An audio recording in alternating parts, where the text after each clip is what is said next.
aula. Los dejamos con los disertantes.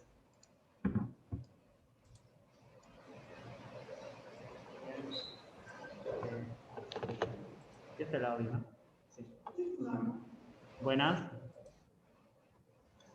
Buenos días. Bien. Buenos días. Ahora vamos a exponer un caso clínico, ¿sí? A propósito de origen central. La idea es explicarles el caso clínico en primera instancia y después de eso vamos a ir desarrollando todo lo que es la fisiopatología y los estudios que se hacen en esta patología. Bueno.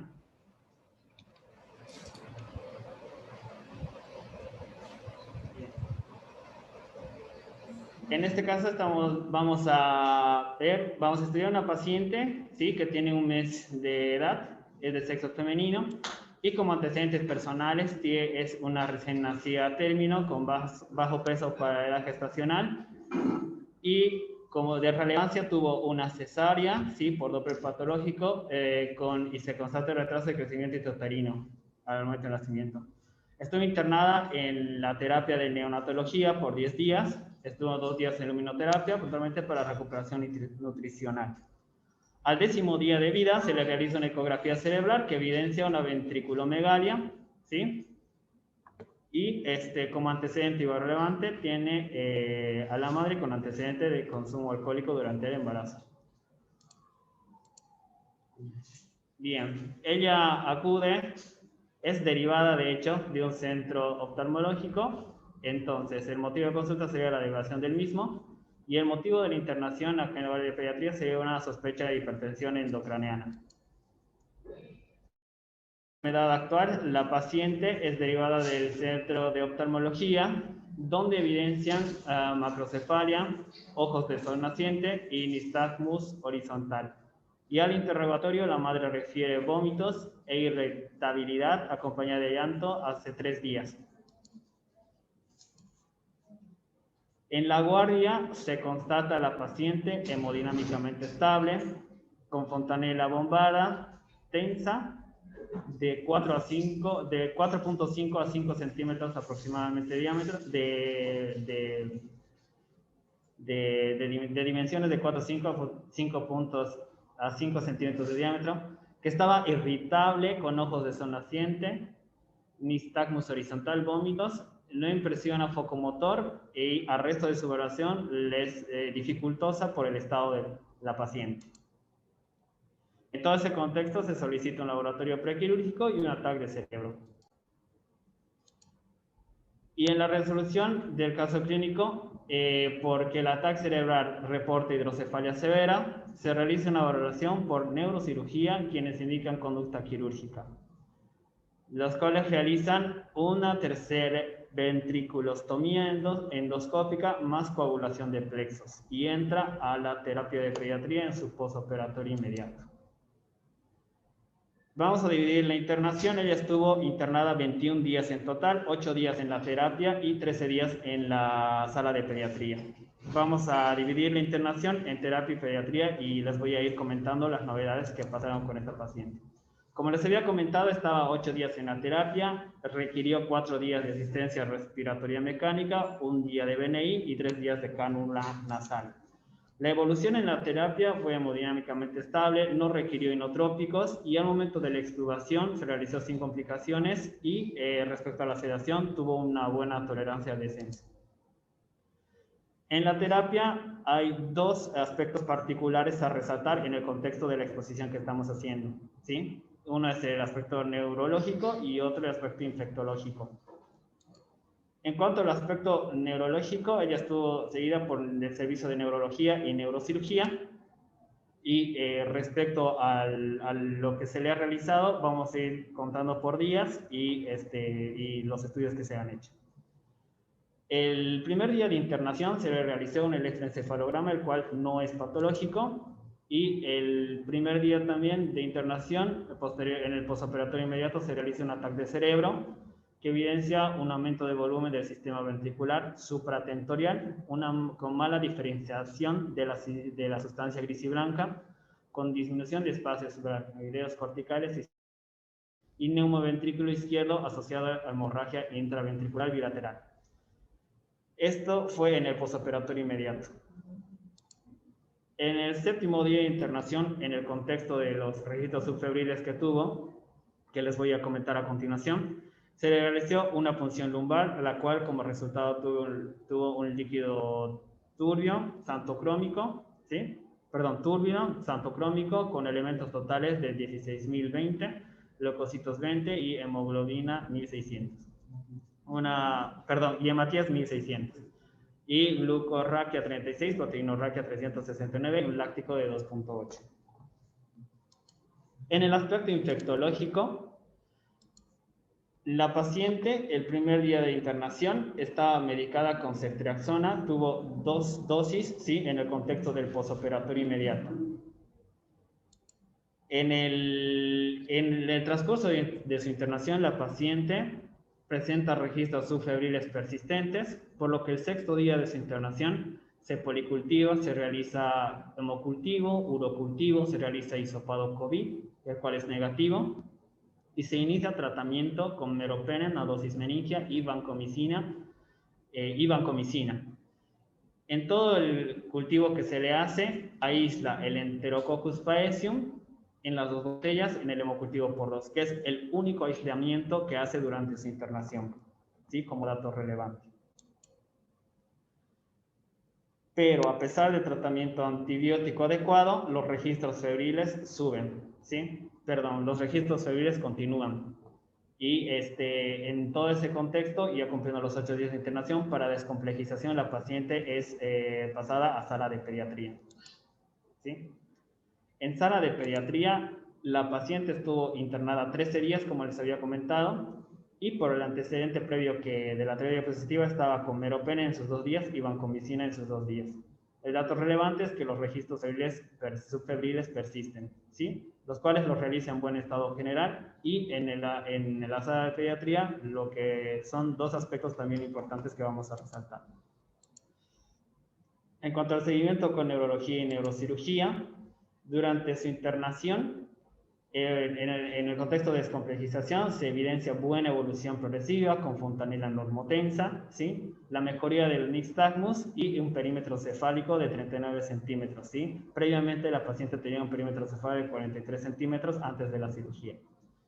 Y en el contexto de los registros subfebriles persistentes, se realiza el día 14º de internación una punción lumbar, ¿sí? Que sería la segunda, que es de aspecto sanguinolento, santocrómico, con elementos totales de 5.600, leucocitos 25, hematíes 5.576, glucorraquia y proteinorraquia, junto con lactato, no se pudo usar porque la muestra era insuficiente. En cuanto al aspecto infectológico,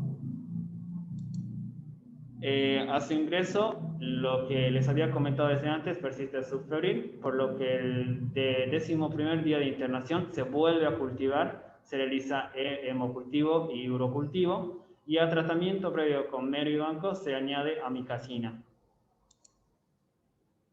El día 13º de internación, la paciente persiste con los registros febriles y subfebriles en buen estado general.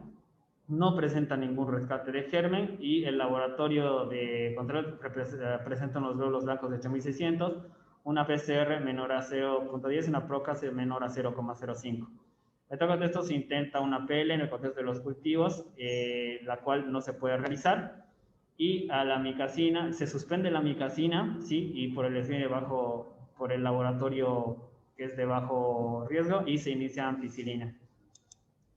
El día 14 de internación, un día después de todo este procedimiento, se realiza una punción lumbar, la cual es traumática, y se toma una muestra de cultivo. En el aspecto infectológico, siguiendo con toda la historia clínica de la paciente, en el día 15 de internación se realiza búsqueda de focos profundos, por lo que se realiza un fondo de ojo, una ecografía abdominal y un ecodoppler cardíaco, los cuales son normales. Al día 18º de su internación, la paciente deja de presentar registros subfebriles, ¿sí? Y cabe aclarar que no rescató ningún germen en los cultivos. Y el día El 20º día de internación por permanecer 48 horas a febril sin rescate de germen en los cultivos y con laboratorios de bajo riesgo, se suspende el tratamiento antibiótico que llegó a cumplir meropenem 13 días, vancomicina 13 días y ampicilina 7 días. A continuación les vamos a presentar la curva térmica de la paciente y los laboratorios que se han realizado. La curva térmica viene a partir de la internación en piso, como les he dicho son 13 días, los cuales los primeros 5 días empieza con las curvas térmicas, digamos con registros febriles y acá con registros subfebriles, ¿sí? Estos son los primeros 5 días, ¿sí? Y aquí los registros subfebriles que presenta. Y acá es cuando deja de presentar los registros subfebriles que les había comentado. En todo el contexto de su internación, la paciente siempre tuvo un screening de bajo riesgo, infectológico, excepto el 6º día de internación, donde se aísla el Enterococcus faecium, teniendo 8.300 blancos, 3.2 de PCR, ¿sí? Y después de tienen más datos que nos indiquen una sepsis, ¿sí? A continuación, mis compañeros van a hablar de la fisiopatología y de todo lo que tiene que ver con la fiebre de origen central.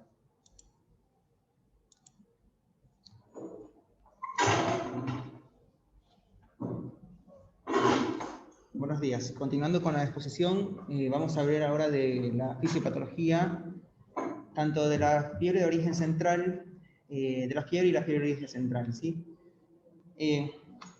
Un poco hablando de la termorregulación, hay que tomar en cuenta que el humano básicamente evolucionó a los mamíferos básicamente endotérmicos, que son los animales capaces de producir calor, a diferencia de algunos otros animales que son ectotérmicos, que en cambio necesitan de la temperatura ambiental para mantener su temperatura.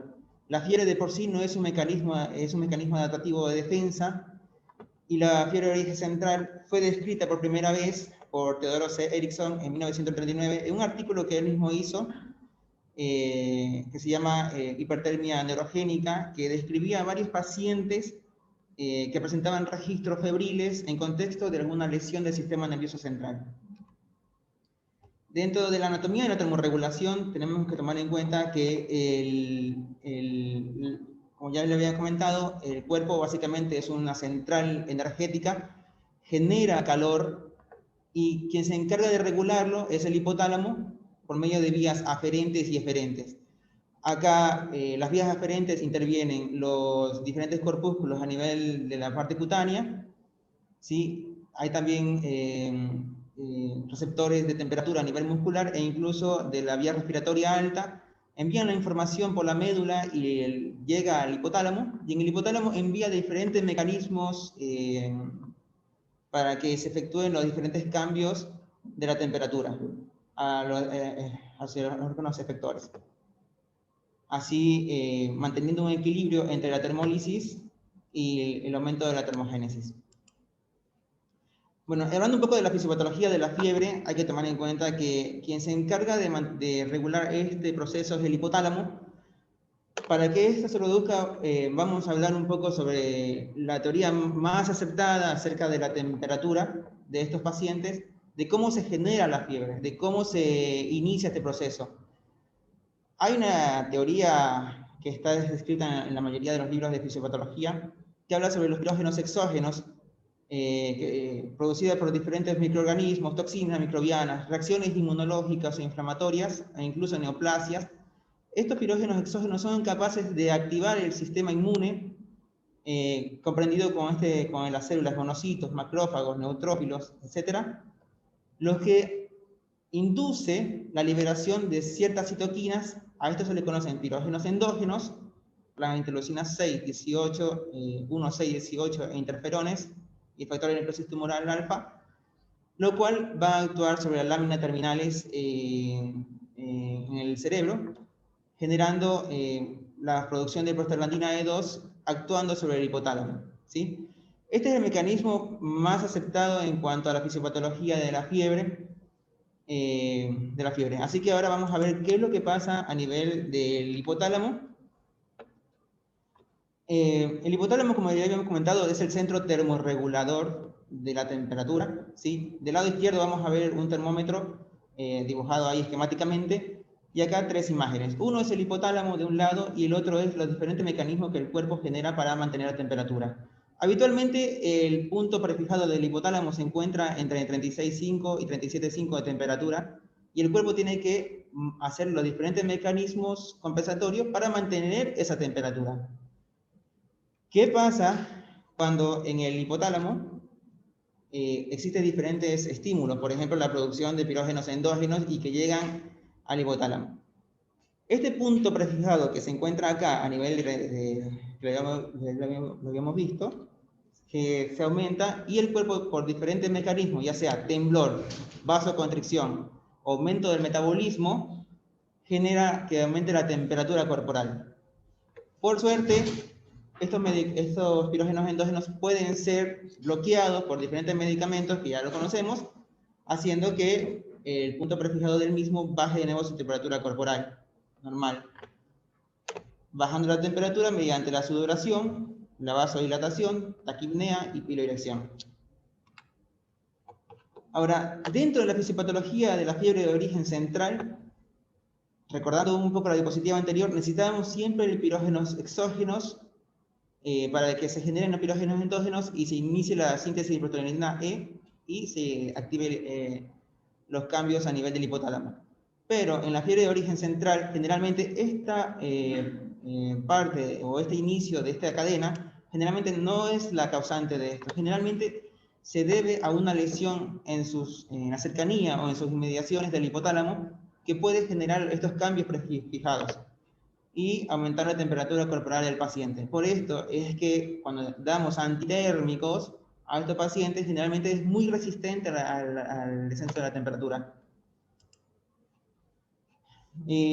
Para hablar un poco de nuestra paciente, en contexto de lo que le pasó y de la cirugía que le hicieron, hablamos un poco de la anatomía de nuestra paciente, ¿sí? Donde hicieron todo este procedimiento quirúrgico. El hipotálamo se encuentra localizado justamente en el tercer ventrículo, limitado básicamente por algunas líneas de referencia, entre ellos una línea imaginaria que se encuentra por delante del mesencéfalo, ¿sí? Un surco talámico, una lámina anterior, y por debajo se encuentra la lámina premamilar, ¿sí? Generalmente es la anatomía descriptiva que es donde se encuentra el hipotálamo, ¿sí? Y como podemos ver, presentan los diferentes núcleos en esta imagen esquemática que pueden verse afectados durante la cirugía, como vamos a ver más adelante. La tercer ventriculostomía es un procedimiento quirúrgico que consiste en ingresar al tercer ventrículo mediante un endoscopio. Sus indicaciones es toda situación capaz de obstruir el acueducto de Silvio, ya sea una estenosis congénita, un tumor, o como consecuencia de un proceso postquirúrgico, o como consecuencia de un proceso postinfeccioso. Esta es la resonancia magnética de nuestra paciente.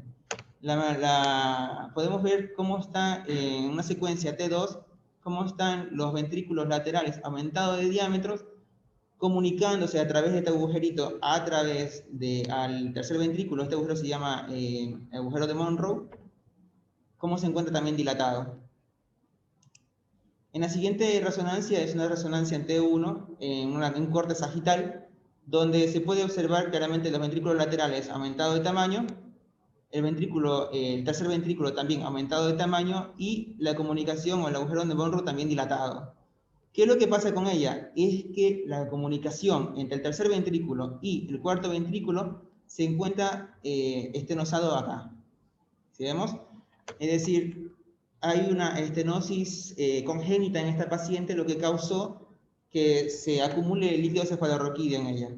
¿Sí? Entonces, la intervención quirúrgica que le van a hacer a ella, básicamente, en la tercera ventriculostomía, lo vamos a explicar en la siguiente diapositiva. Este es el parte quirúrgico de nuestro paciente. El diagnóstico prequirúrgico de la misma es una hidrocefalia no comunicante grave, como ya le había dicho, no comunica con el cuarto ventrículo, por lo cual esto se va a aumentar. Entonces, ¿Qué es lo que van a hacer los neurocirujanos para esto? Bueno, ingresan a los ventrículos laterales, hay una apertura dural, se realiza la corticotomía, se va a navegar por el orificio de Monro y van a llegar hasta el tuber cinerum. Como ya le había comentado, que es la lámina que se encuentra por debajo del hipotálamo, por debajo del tercer ventrículo, en las cercanías o en las inmediaciones del hipotálamo. Una vez que llegan ahí, comienzan a hacer fotocoagulación y cuando penetran acá, se realiza la ostomía se dilata la ostomía con una sonda de Fogarty. ¿Para qué se realiza esto? Esto es el tratamiento básicamente paliativo y tratamiento definitivo de este tipo de cirugías. ¿Sí? Lo que se intenta en este tipo de tratamiento es que este líquido cefalorraquídeo se derive hacia la cisterna interpeduncular y de la cisterna interpeduncular hacia el cuarto ventrículo y comience a fluir el líquido cefalorraquídeo. Luego de esto se realiza la coagulación de los plexos coroideos. Entonces, nosotros cuando estamos viendo la situación clínica de nuestro paciente, cómo se realizó la cirugía en las inmediaciones del hipotálamo, puede ser que la lesión directa o en la cercanía de lo mismo haya hecho estos cambios en nuestro paciente, ¿sí? Que haya aumentado los diferentes, el punto prefijado del mismo se haya aumentado y por ende el cuerpo tiene que reaccionar aumentando la temperatura. Por eso nuestros pacientes presentaban registros febriles que eran muy resistentes al tratamiento médico.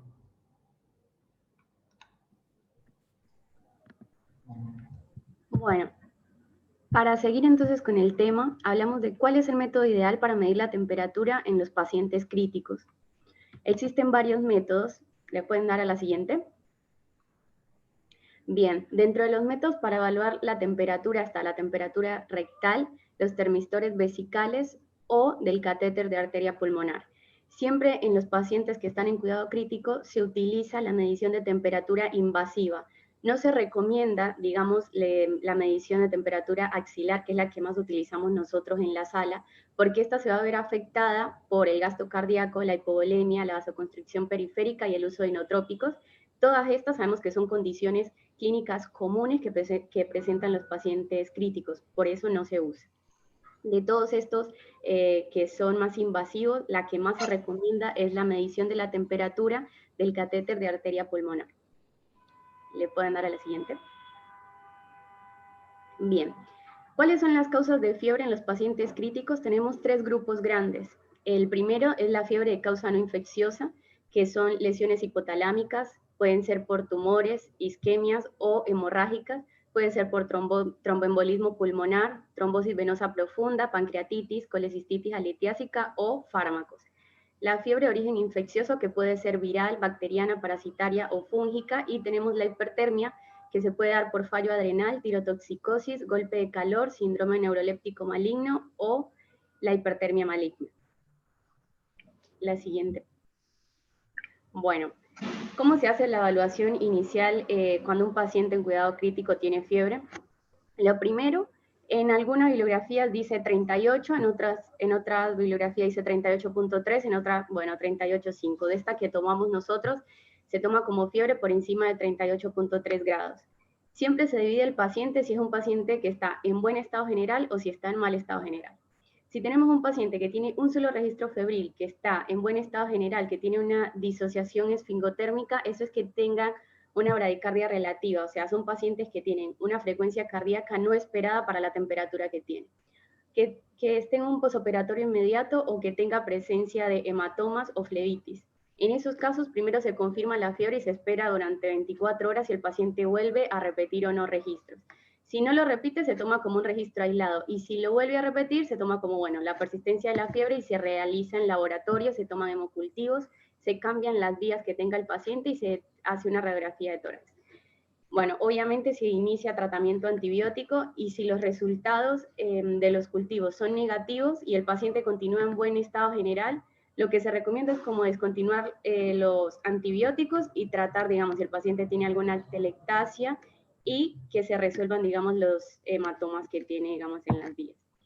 si tiene resultados de los cultivos positivos, se hace el tratamiento específico y bueno, se espera que con esto tenga una respuesta adecuada.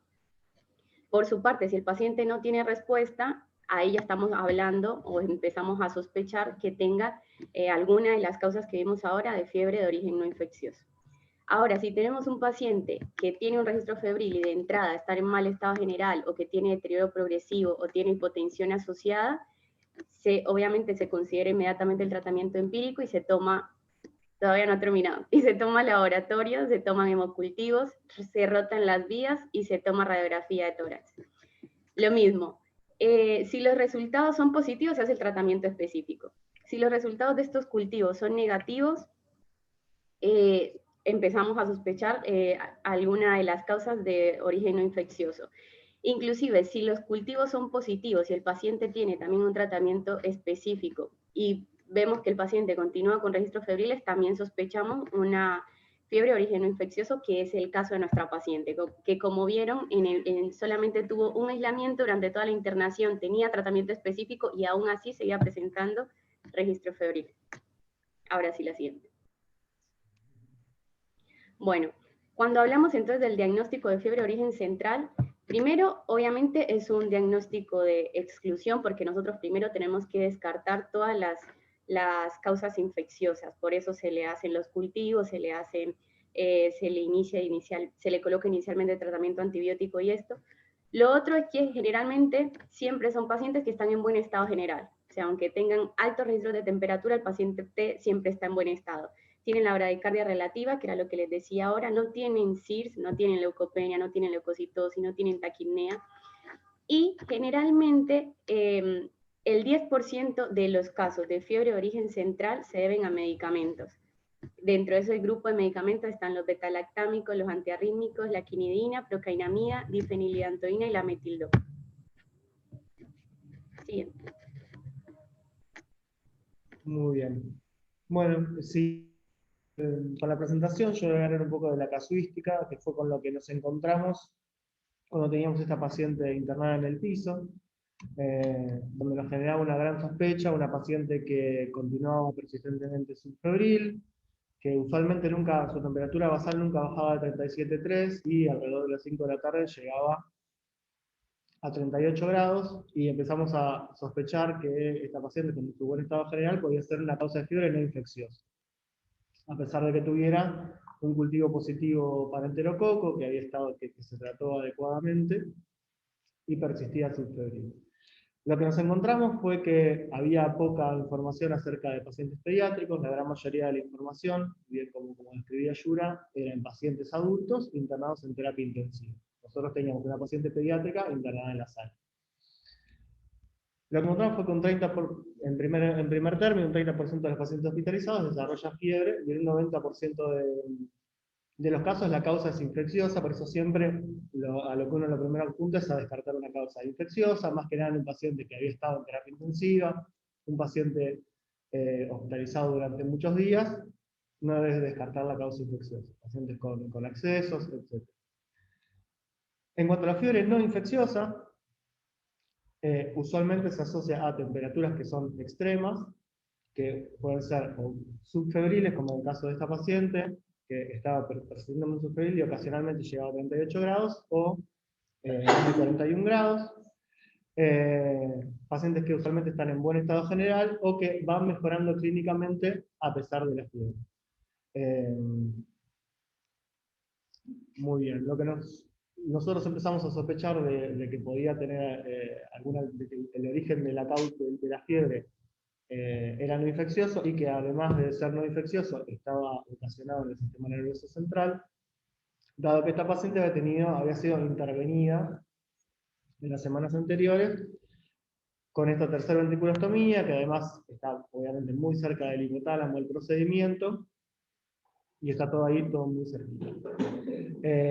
Las variables que se asocian con la fiebre no infecciosa de origen central son los cultivos negativos, son clínicos, son radiografía de tórax, que es normal, el comienzo de la fiebre entre los 3 días de hospitalización, que sea persistente, que haya poca diferencia entre los valores máximos y mínimos, que fue, por ejemplo, lo que nos sucedió con esta paciente, nunca bajaba de 37,3 y llegaba a 38 grados. y se mantenía entre esas dos variables. No era que llegaba a 38,5 y bajaba a 36,4. Bien, lo que hacía sospechar que su punto prefijado era lo que estaba alterado. Bien, y la escasa respuesta antipirética.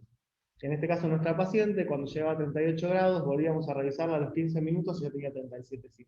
Así que nunca llegaba en realidad a recibir dipirona usualmente, siempre estaba en buen estado general porque no estaba molesta con su fiebre, por lo que tampoco por confort se le administró el medicamento. Y la otra variable importante que se asocia a la fiebre central es la afectación del sistema nervioso. Por un lado, la hemorragia subaracnoidea, que en los pacientes adultos, que fue la gran casuística que nosotros encontramos, es la más predominante, y que además la sangre en el líquido cefalorraquídeo se asocia también con una fiebre de origen neurológico. Y más que nada también cuando se asocia con vasoespasmo. Obviamente la hemorragia intraventricular, que el paciente en su proceso postquirúrgico tiene todo un proceso desarrollado dentro del líquido cefalorraquídeo. Bueno, la patología tumoral, el TEC, y obviamente, bueno, el neuroquirúrgico más o menos la misma relación. En uno de los artículos que encontramos, en donde se propone una manera de diferenciar la fiebre no infecciosa de la fiebre infecciosa, más que nada, como decía Yurani también, a fin de no administrar antibióticos de manera innecesaria, de que sea lo más seguro discontinuar un antibiótico, no generar resistencia en las unidades, en este caso de unidades de cuidados intensivos. Lo que se propuso fue, o lo que ellos encontraron fue que con cultivos negativos, con una radiografía de tórax normal, con un diagnóstico de una patología del sistema nervioso y fiebre dentro de las primeras 72 horas, la fiebre tenía un 90% de probabilidades de ser de origen neurológico. Y que según ellos, había una cierta seguridad para discontinuar los antibióticos.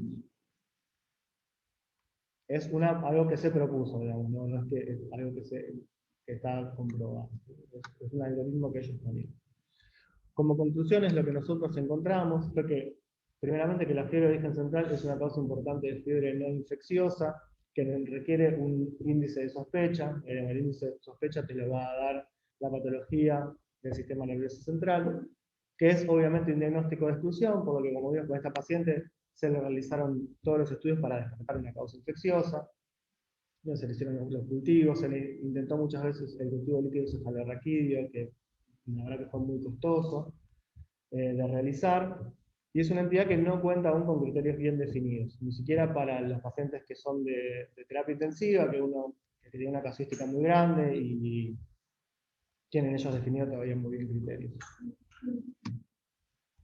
Muy bien, las limitaciones que nos encontramos dentro de la bibliografía que nosotros estuvimos buscando, dado este caso clínico, que más o menos también lo reflejaba en la diapositiva anterior, es que nos encontramos con una bibliografía escasa. En primer término, es bastante común que se sospeche la fiebre de origen central, y a la hora de ir a buscar bibliografía, la verdad que no encontramos una cantidad interesante, tampoco encontramos trabajos bien planteados, sino que más bien es una casuística que en su mayoría es de terapia intensiva, en su mayoría de terapia intensiva de adultos, porque en los libros de terapia intensiva de adultos también basamos mucha nuestra información. Y lo que encontramos eran solo estudios retrospectivos, ningún planteamiento de un estudio prospectivo. Y en relación también con los parámetros de infección, que por lo menos a mí me resultó importante, interesante, más que importante, tampoco encontramos ningún estudio en cuanto a los parámetros de infección para descartar esa fiebre de origen central. ¿Sí? Por lo menos en primer término, lo que me llamó la atención a mí de esta paciente era su laboratorio siempre persistentemente, no solo de bajo riesgo, de lo que llamamos uno habitualmente, sino de una persona de la calle. PCR02, PROCA 005, lo que uno esperaría normalmente encontrar, ni siquiera apenas elevado. Bien, y en cuanto al tratamiento de esta paciente, no se hizo, digamos, nunca llegamos a administrarle antitérmicos, dado que cuando la íbamos a controlar, la paciente ya había bajado a 38 grados y su estado general siempre era bueno. Bien. ¿Preguntas?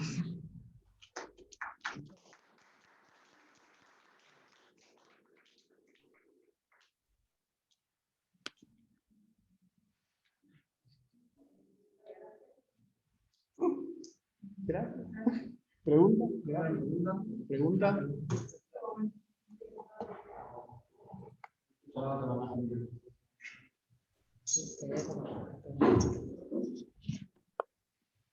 Felicitaciones. Felicitaciones, muy buena el Ateneo. No sé si está la doctora Derijo, si quiere agregar algo. Hola a todos. Un comentario.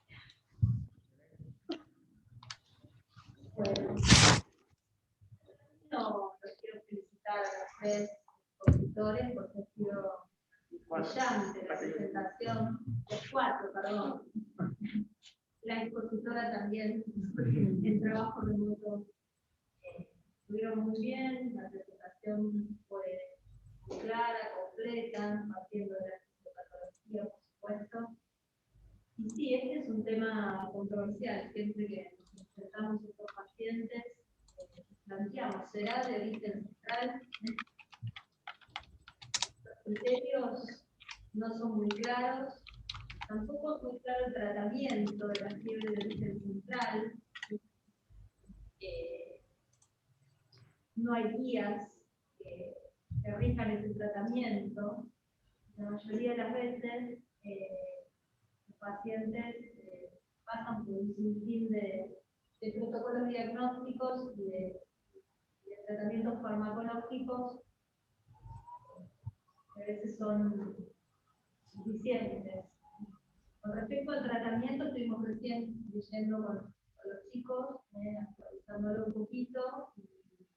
Lo que más se utilizan son los antiinflamatorios no esteroides, el naproxeno y la indometacina. El mecanismo de acción es igual que el de los restantes, ¿no? La inhibición de la producción central de prostaglandina E2. Ninguno de ellos aclara por qué actúan más selectivamente sobre el sistema nervioso central y en estas condiciones. Pero bueno, son los que clásicamente usamos. Y las últimas guías de la Academia Americana de Cardiología, la fiebre de origen central en pacientes adultos, presentaba esta complicación como consecuencia de una posparada cardíaca. Lo que ellos están utilizando es hipotermia, con buenos resultados. ¿Sí? Hipotermia selectiva, o hipotermia generalizada con PAX.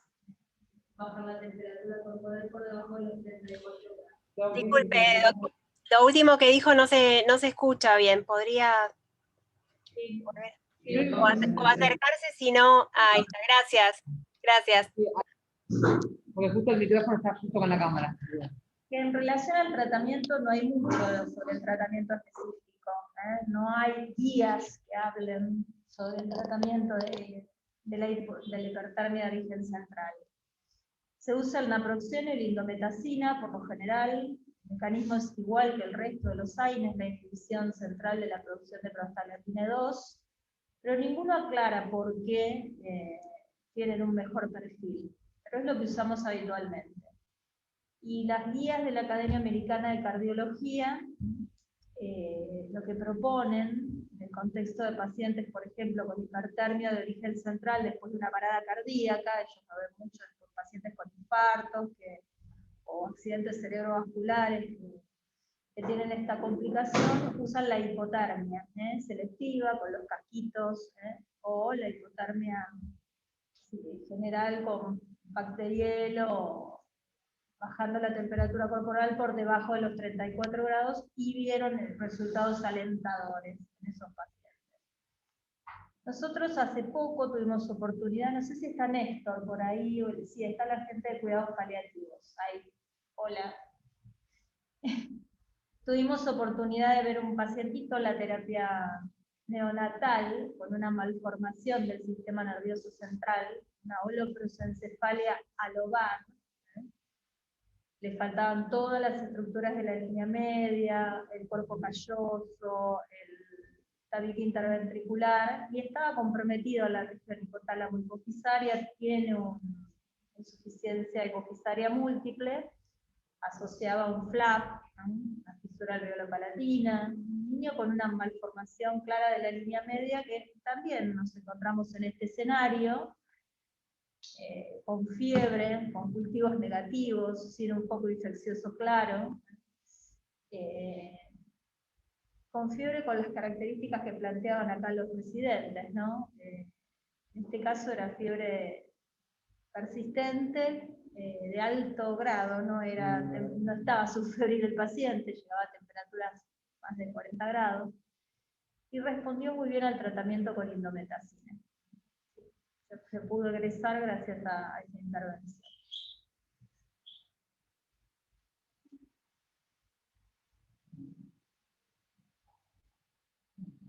Yo creo que lo importante es pensarlo, ¿sí?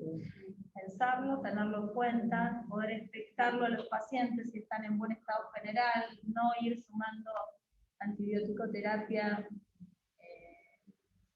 y poder considerar estos tratamientos.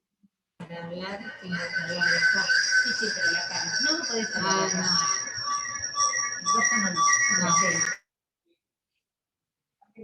no. No.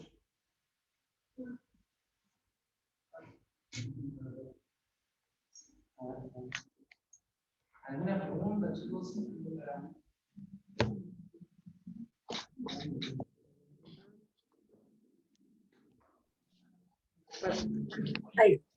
Hola, bueno, los felicito por la presentación, me pareció muy interesante. La verdad que pensando este tema es un tema que genera mucha angustia. Por un lado, a los padres sobre todo, digamos, como pediatras es un tema, una de las consultas más frecuentes es la fiebre, y como médicos también, porque recibimos la angustia de los padres más la nuestra propia. Y me parece interesante, sobre todo en nuestros pacientes, que son la mayoría con mucha complejidad, bueno, poder abrir y tener otra mirada de los pacientes con pensar en esta posibilidad, ¿no? Sobre todo nuestros pacientes con patología crónica, muy invadidos, y tener en cuenta esto del, por un lado, el estado general, por otro lado, el laboratorio, saber que el rescate de los cultivos no es el 100%, con suerte es del 50%, entonces por eso no pensar solo en el cultivo como la única posibilidad de lo infeccioso, sino sumar, bueno, los reactantes de fase aguda y el estado general del paciente. Cuando todas esas condiciones están, pensar que hay otra causa, que siempre pensamos primero por ahí en la causa, porque son pacientes que están mucho tiempo internados, que puede ser por antibióticos, y también pensar esta causa si son pacientes con patología del sistema nervioso, ¿no? Así que bueno, me parece que está bueno, muy bien elegido el tema y muy linda la presentación. Gracias. Hola. ¿Se escucha? Sí, sí, Máxima. Bueno, no, quiero sumar nada más, felicitar al grupo porque la presentación estuvo muy linda, muy clara, muy bueno el uso de las imágenes, me pareció que todos ahí en esa parte, los que no nos acordamos tantas cosas de anatomía, sirvió muchísimo, muy bien explicado y muy bueno el uso de las imágenes, una presentación que se centró en los puntos importantes y que creo que nos quedó claro a todos los que no estamos familiarizados con el tema. Muy buena la búsqueda bibliográfica que hizo el grupo porque había muy poca bibliografía. De hecho, yo repliqué la búsqueda, no pude sumar nada a lo que ellos encontraron. Así que muy bien y bien seleccionado tanto el tema como todos los recursos que usaron. Así que felicitaciones, muy bien. Hola, buenos días chicos, soy Gladys de Cardiología. La verdad que lo que quería era sumarme justamente a felicitarlos. Primero por la elección del tema, porque me pareció súper interesante, es algo que uno no lo ve habitualmente o no lo tiene en cuenta. Muy buena la presentación, se entendió todo perfecto. Me pareció bárbaro que pusieran que la limitante que tuvieron fue que hubiera poca bibliografía, porque todos estos casos que aparecen también ayudan para que uno, a lo mejor, pueda hacer alguna investigación y poder sumar bibliografía a la escasa bibliografía que hay. La verdad que los quería felicitar, muy linda la presentación.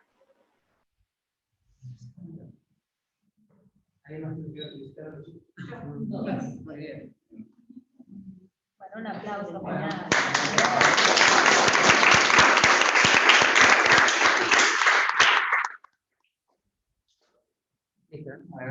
Bueno, muchas gracias, hasta luego, nos vemos en el próximo Ateneo. Adiós.